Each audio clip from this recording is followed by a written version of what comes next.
how do you sort through your accounts so you know who is, you know, number one priority, great fit, or maybe the most monetary potential from that account?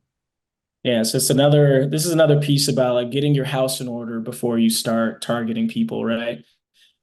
What I always advise people to do is set up tiers for your accounts. Tiers one, two, three, and four, right? Tier one is going to be obviously my top accounts where I'm going to spend 70 to 80% of my time on.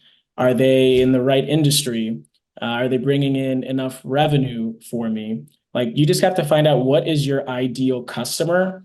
And once you find that, you're going to start tiering your accounts. So what we're looking at here in outreach is just like a regular account screen. And this is what a lot of reps look at when they start their day. But this doesn't really give me any information. Like who do I know who to target for each day, right? So what I always advise is once you find that tier one customer, like better media, sell better, tier one, right?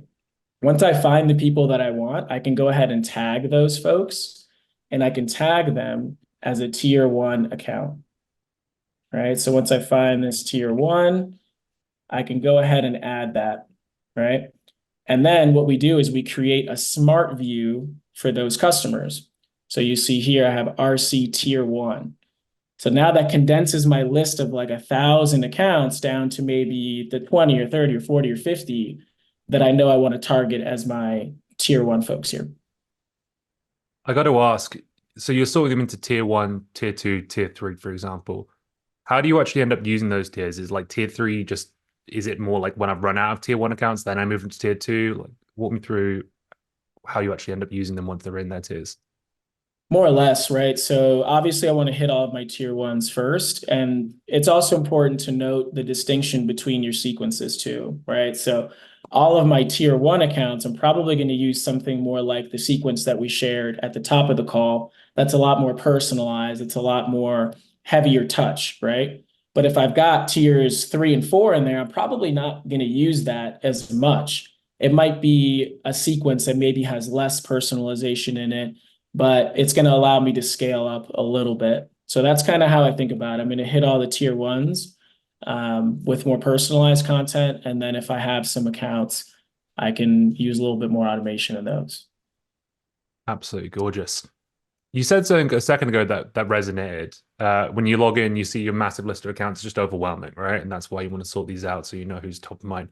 I think the same thing can happen with tasks sometimes, especially if you've got a lot of different sequences running at one point. So you showed us earlier the follow-up sequence. How do we uh, make sure that, like, I might have 50 cold call tasks, I might have 20 LinkedIn Connect tasks, I might have 30 email tasks. How do we make sure we're being efficient and not getting too, task switchy in there? Yeah, so this is a typical view that a lot of sales reps will see in their sales engagement platform. And I talk a lot about workflow mindset when we're looking at this. The absolute worst thing, in my opinion, that you could do as a sales rep is context switch too much. And that means I'm going to send one email to one prospect, and then Hmm. maybe I'll cold call them. And then maybe I'll work on this LinkedIn task. And now I'm just working on too many different things. So, what I always advise people to do is just get into a rhythm, like get into a good flow. And your sales engagement platform can help you do that. Instead of me going through these random 11 tasks, I just filter to these 6 calls that I have. And now I'm just working on my cold call rhythm. I'm going to knock out 20 or 30, 40 or 50 of them all at the same time. Just going to time box. Everyone knows time boxing. Just do that with your prospecting and just get into a good rhythm and get into a good flow.